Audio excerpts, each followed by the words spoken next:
Madame la maire, chers collègues, je profite de cette délibération concernant la modification du périmètre de stationnement payant pour revenir sur un sujet qui cristallise, et on le voit encore ce soir, les tensions, exaspère les habitants et traduit mieux que tout autre l'approche idéologique de votre majorité. Je veux parler de la mobilité, ou devrais-je dire l'obsession inquiétante anti-voiture qui guide chacune de vos décisions. Madame l'élue à la mobilité, votre politique est punitive, unilatérale et déconnectée des réalités du quotidien. Suppression massive de places de stationnement, extension constante du stationnement payant ce soir, multiplication des sens interdits et des changements de direction incohérents. Tout est fait pour rendre la vie impossible à ceux qui, par nécessité, utilisent leur voiture, les maudits. Je souligne d'ailleurs votre méthode redoutable, et c'est dit sans ironie. Vous supprimez ou réduisez l'offre de stationnement sur voirie, phase 1, pour ensuite rendre ce même stationnement payant au motif que l'espace de stationnement est saturé et que les riverains réclament de la place et veulent exclure d'autres voitures du périmètre de leur quartier.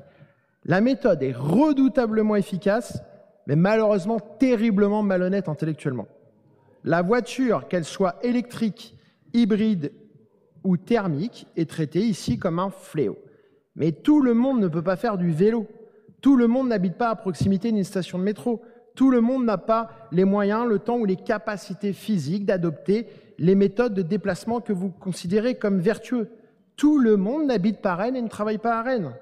Il y a des familles, des personnes âgées, des artisans, des professionnels de santé, des salariés qui viennent de la deuxième couronne ou qui doivent en sortir parfois chaque jour. Pour eux, la voiture n'est pas un choix de confort, c'est une obligation.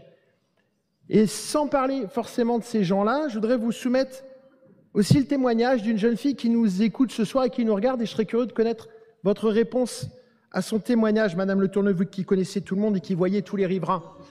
Madame Faucheux. Madame Faucheux. C'est pareil. Madame Faucheux. Voilà, une jeune fille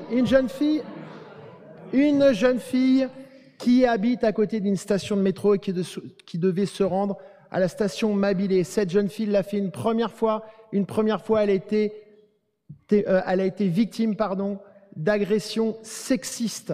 Une deuxième fois, elle est ressortie pour un même rendez-vous. Elle a été victime une deuxième fois d'une agression sexiste à la station Mabilé. Eh bien, Madame Faucheux, il n'y a pas eu de troisième fois. Hier, cette jeune fille a demandé à ce qu'on la dépose en voiture au Mabilé. Donc la sécurité aussi, Madame Faucheux, et chemin de transport en commun est vertueux au niveau écologique. Alors, que leur proposez-vous à ces gens-là? Des embouteillages créés de manière artificielle, des parcours rallongés, parfois 1,5 km pour faire 40 mètres en ville au mépris de la pollution, un stationnement toujours plus difficile et plus cher. C'est une politique d'exclusion, pas d'inclusion, une politique de confrontation, pas de concertation. Oui, nous devons développer des mobilités douces. Oui, nous devons repenser notre rapport à la voiture, mais pas de cette façon. Pas en dressant les usagers les uns contre les autres. Et vous l'avez dit tout à l'heure d'ailleurs dans la délibération précédente, quand vous avez parlé des conflits d'usage entre piétons et vélos sur le Mail, mais on pourrait aussi parler de la rue de l'Horloge juste derrière. Une vraie politique de mobilité est équilibrée, pragmatique, adaptée à la diversité des besoins. Ce que vous appliquez aujourd'hui, c'est un modèle dogmatique, brut et excluant. Les conséquences sont là, colère des commerçants, isolement des quartiers, perte d'attractivité du centre-ville, exaspération des usagers. Vous croyez façonner la ville de demain, vous êtes en train de créer la ville du rejet. Et j'en appelle à vous, Madame la maire, il est temps de revoir cette stratégie, il est temps d'entendre les Rennaises et les Rennais, pas seulement ceux qui pensent comme vous. Je vous remercie.